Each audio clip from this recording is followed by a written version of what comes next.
What's up, everybody, and welcome to the Week 9 Drew Report.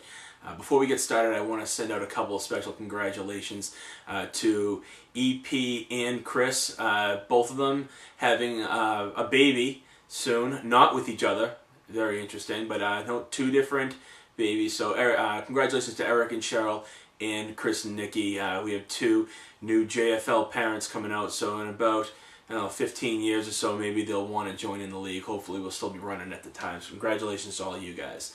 I am not wearing Patriots apparel today, as you'll see. This is in a bit of protest from the way they played the other day, losing to the Cleveland Browns, getting destroyed by the Cleveland Browns, in Peyton Hillis specifically.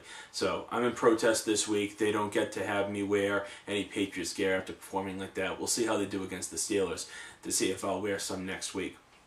So to start things off, we'll go to the stud of the week. And by the way, we had some real performers this week. We had 4 teams get over 100 points. And unfortunately, I got to play one of those teams.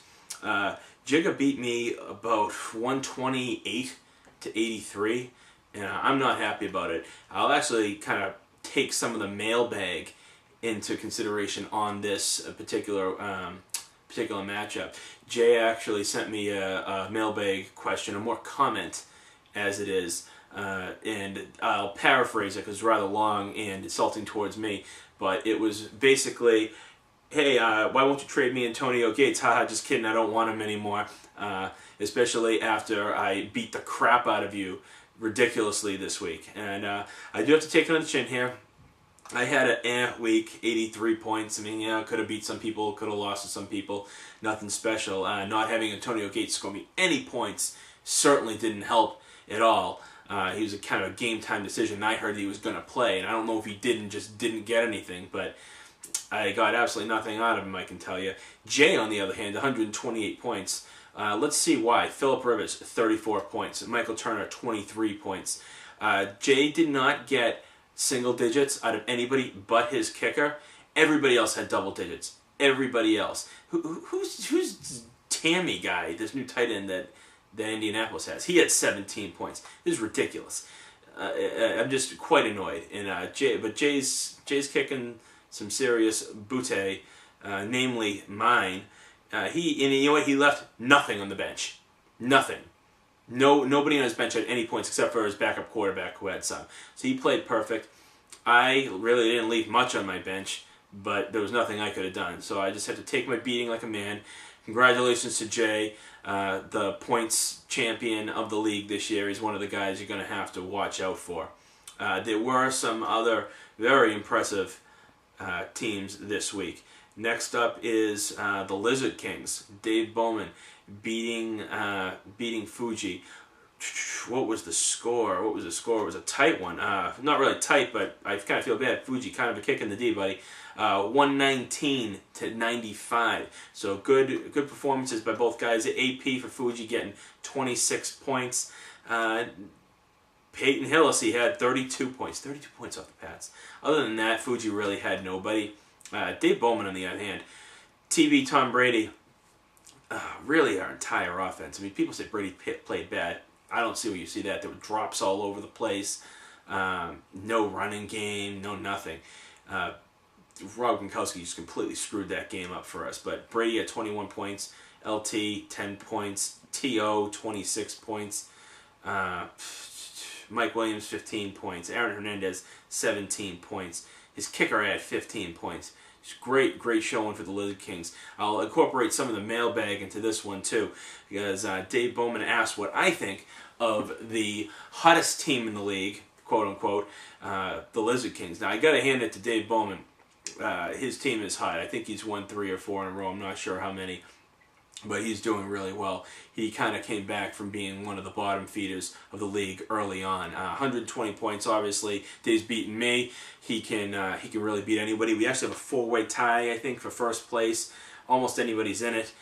So congratulations, Dave. You really are a contender, and I wouldn't call you the best team in the league yet, but you just may be the hottest team. So there's a few more weeks left when you can establish yourself as the best. Some other good scores. Let's see here. Here's one that here's a guy who I actually think might be the best team in the league, even regardless of record. Jay's the points champion, but I don't think there's anybody more consistent than the father-to-be, one of the fathers-to-be, Eric Plunkett, beating Kevin 104-89. So pretty good showing from Kevin, 89 points. Pretty steady. He has, let's see, Matt Ryan got like 16 points. Oh, I was like, where did he get all these points? No, New Orleans D had 21 points. It's really what kept Kevin in this. But Matt Bradshaw for EP had 21 points. Arian Foster, 32 points. He's awesome. And Ryan Fitzpatrick, 15 points. So I don't know if EP is going to be looking to get a bit of an upgraded quarterback, but good for EP. I mean, that's how strong his team was, that he's able to score 100-plus points pretty much every single week. Really hasn't had many bad weeks at all, especially losing his quarterback in Tony Romo. So good for him. Good game by both guys. Kevin actually could have done a lot more. Roddy White usually has a lot better of a game. Let's see here. Next up is a special congratulations. I'm giving out congratulations all over the place. I'd like to congratulate Dave McNeil for beating Tommy 103-56. Dave McNeil finally coming into his own, scores 103 points, beats someone handily. The record's 2-7, but he's only 2 games out of the playoffs. And I believe there's 3 games to go. So he has to win those 3 games. But Dave McNeil scores 103 points every week. He could win those 3 games. Doing good. Eli Manning, 30 points. Ray Rice finally looking like the Ray Rice of last year, 18 points. Calvin Johnson didn't even do anything. He had a point. But Hakeem Nicks had 19. Hakeem Nicks is looking awesome, by the way. He's really a top receiver this year. Vicente Shanko did well. His kicker did well. Tommy, not really much.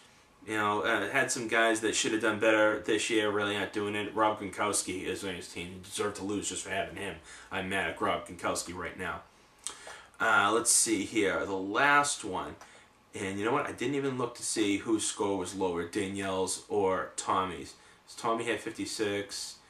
Danielle had 78. So, I messed up. So Tommy is actually the dud of the week, but that doesn't take away from Dave McNeil's victory, because at 103 points, he would have beaten anybody anyway. So, sorry, Tommy. Dud again, just hasn't been your year. Tommy's not really in this anymore, so, but hopefully he'll try to be a spoiler, try to ruin the playoffs for somebody. But Dave McNeil is still technically alive.